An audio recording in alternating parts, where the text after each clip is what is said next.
자, 그런데 반복해서 언급되는 물 스트레스 국가는 과연 무엇일까? 네, 국제 민간단체인 PAI 국가 분류 기준으로 보게 되면요. 1인당 가용 수자원량을 기준으로 해서 1700세제곱미터 이상이면 물 풍요국, 1000에서 1700세제곱미터는 물 스트레스국, 1000세제곱미터 미만일 때는 물 기군국으로 분류를 합니다. 세면이, 우리나라는 삼면이 바다예요. 강도 흐르고 비도 많이 오는데 한국이 물 스트레스 국가인 이유가 무엇이냐? 그게 뭐냐면요. 우리나라는요, 비가 여름에만 집중적으로 내려서 다른 기간에는 가뭄이 계속되더라 이거죠. 특히 겨울하고 봄에 비가 내리지 않잖아요. 눈도 많이 내리지 않아서 가뭄 현상이 일어난다 이겁니다. 당연히 물이 부족하다라고 생각할 수 있겠죠. 게다가 좁은 땅덩어리에 인구수가 너무 많다 이겁니다. 그것을 인구 밀도가 높다라고 하는데요. 이 땅은 좁은데 물 먹을 사람들은 많이 있으니까 물을 활용하기가 더 힘들다 이거죠. 사용하는 양이 그만큼 많다라는 뜻인데, 사실은 실제로는 사용 가능한 물의 양이 우리나라는요, 풍부하지 않은 것도 사실이긴 해요. 그럼 과연 도대체 왜 스트레스 국가일까? 우리나라 1인당 물 사용량은 280리터라고 합니다. 그런데 유럽 국가들의 2배 수준이에요. 그만큼 물이 풍부하다라는 뜻이죠. 사용 가능한 자원은 적어요. 그런데 수요가 많다면 사실 곧 물 부족이 현실이 될 거겠죠. 세계 물의 날이 매년 이제 3월 달에 반복이 되는 만큼 물의 소중함을 대해서 다시 한번 새기고 물 절약을 실천해 본다. 이거는 기정사실입니다. 네, 그렇게 아껴 쓰긴 해야 됩니다. 그렇다고 해서 우리가 정말 물이 부족해서 먹고 살 수가 없을 만큼 힘든 나라는 아니다라는 것을 꼭 알고 계셨으면 좋겠습니다.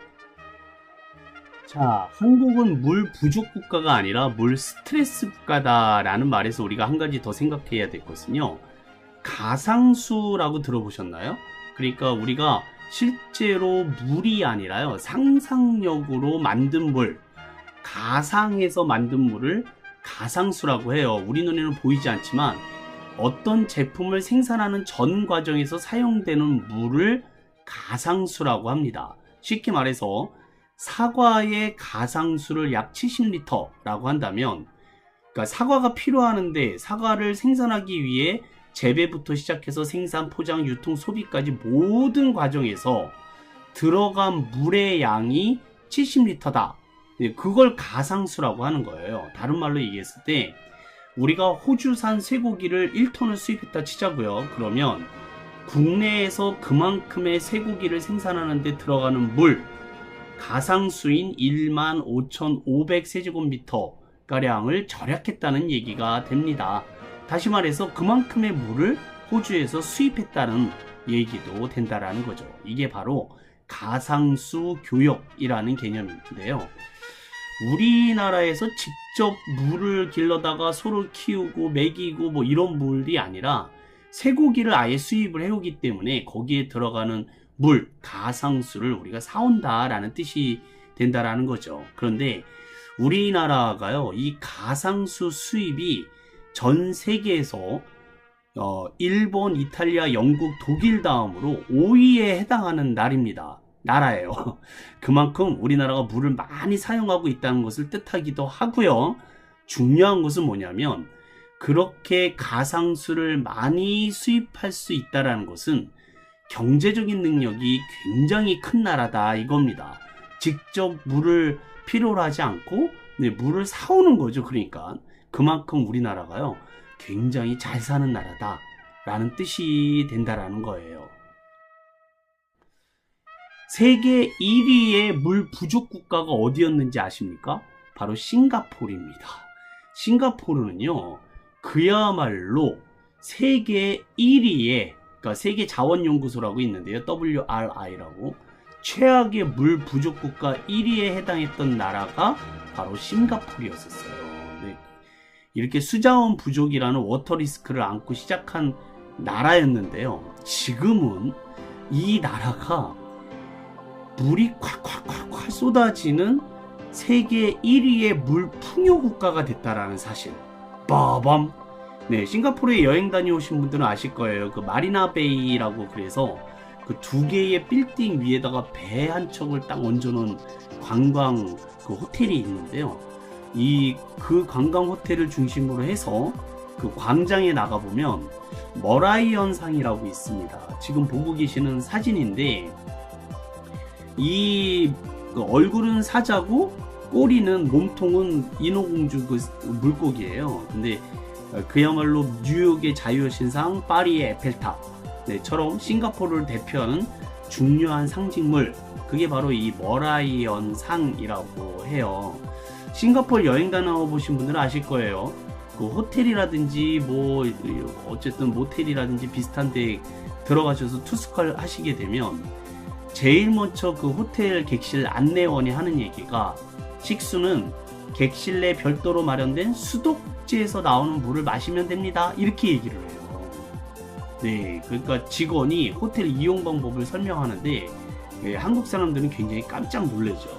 한국 사람들은 그야말로 식수는 필수고 그 다음에 씻는 물도 현지 수돗물 수질을 믿지 못해서 필터 달린 샤워기 막 이런 것들을 챙겨 다니기도 하잖아요. 그런데 싱가포르에서는 호텔에서부터 수돗물을 그냥 마시라고 아무렇지도 않게 안내한다 이겁니다. 그만큼 싱가포르는 상수도 수질에 아주 자신이 있는 나라다라는 거죠. 네, 그야말로 이 나라는 물 빈곤 국가에서 물 풍요 국가로 만든 대단한 나라입니다. 그만큼 정부와 공무원들과 국민들이 똘똘 뭉쳐서 선진국을 만들어냈다 이거죠. 그래서 모든 전 세계 그 기관들이 1년 내내 싱가포르에 가서 물 관리를 어떻게 하느냐 그걸 배우러 간다고 해요.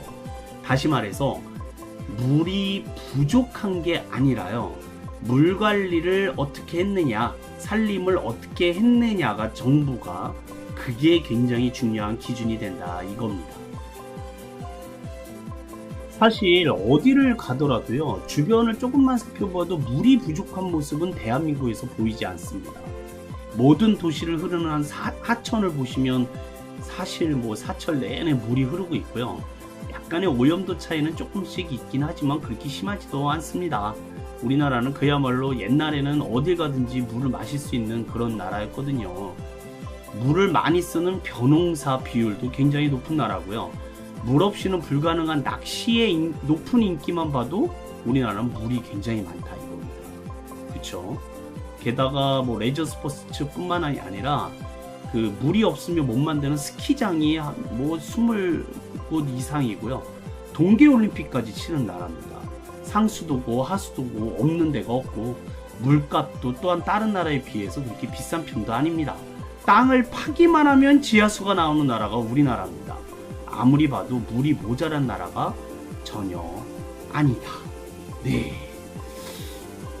진짜로 이제부터 말씀드리긴 하겠습니다만 수돗물을 식수로 사용할 수 있는 얼마 안 되는 국가 중에 하나도 우리나라예요. 그래서 외국 같은 경우는 수돗물에 석회가 포함되어 있어서 함부로 수돗물을 마실 수가 없는데 우리나라는 수질 정화하는 기능이 있는 화강암 국가예요. 그야말로 우리나라 이 땅 속에 묻어 있는 돌들이요, 이 수질을 깨끗하게 만드는 수 있는 능력을 가진 화강암 국가이기 때문에 수돗물에 물 많이 마셔도 사실 별 문제가 없다라는 사실도 알고 계셨으면 좋겠고요.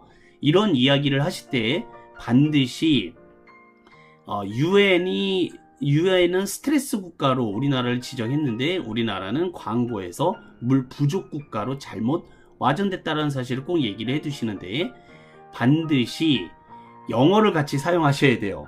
2003년 국제연합이 한국을 물 스트레스 국가로 분류했지 물 부족 국가가 아니다, 이 얘기를 하실 때 국제연합이 이런 얘기 하시면 안 되고요. 자, 읽어보세요. United Nations가 United Nations, 네, 국제연합이죠. 우리말로는 UN이라고 합니다. 그래서 영어를 써야지 설득력이 높아지게 돼요. United Nations가 2003년에 한국을 물 스트레스, 네, 워터 스트레스 이렇게 말씀하실 수 있으면 더욱 좋겠습니다. 워터 스트레스 국가로 분류하였다. 네, 결단코 물 부족 국가가 아니다 라는 사실을 꼭 강조하시면 좋으실 것 같습니다.